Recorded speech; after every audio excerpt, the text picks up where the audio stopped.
A taste of goodness. Okay guys, welcome back to my channel. This is Vanell Cooks, and today I'll be sharing the recipe for this amazingly delicious simple brown rice. And this recipe is so simple, very easy to make, and super quick. This is definitely a rice option for those of us trying to eat much healthier and on various weight loss diets. So if this sounds like something you're interested in, please do the needful so we could get to it. Have you done it? Good, let's get right to it, yo. Alrighty, so let's get started by measuring out our rice. Now you want to be very particular about how much rice you are using, because that is going to determine how much water you get to add later. Okay, so now I'll transfer it into my rice cooker because that's what I'll be using for today's recipe. Alrighty, so at this point I'll just go ahead and add enough water to my rice because I'm gonna go ahead and give it a very good wash. Now this rice was so good, I literally only had to wash it once, you guys. Yep, unlike the ones we had growing up that we had to wash multiple times to get rid of, the stones and other foreign materials that were in there. This is the rice I used, just in case you want to get one for yourself. Alrighty, so I'll go ahead and discard the water at this point, and voila, look at how pretty the rice looks. Oh my goodness. Alright guys, so here I'm just adding some lukewarm water to my rice because I'll be soaking this rice for about 20 to 30 minutes.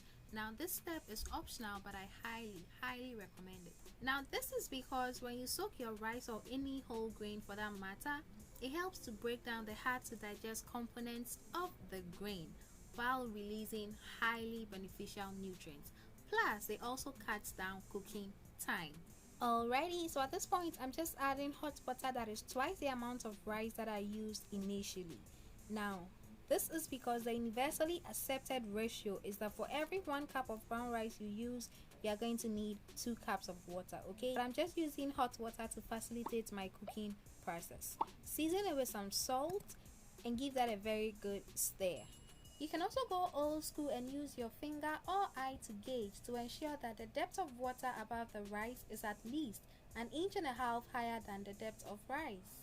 So keeping in mind that it is steam that actually cooks rice, we'll put our steamer on our rice cooker and add some clean kitchen napkins or towels to that.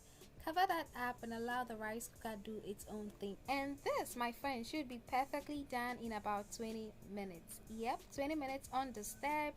You don't have to open it to let the steam out. Just allow your rice cooker or whatever pot you are using do its own thing. Okay, just look at that. Look at how perfectly fluffy this is. Oh my goodness. However, if you feel like your rice is still a little bit too hard at this point, just go ahead and turn off your heat source. Allow your rice to passively steam for about 5 to 10 more minutes and it should be good. Okay, thank you so much for cooking with me today. I really do hope you enjoyed yourself, because I sure did enjoy the cooking myself. Until I see you next time, bye.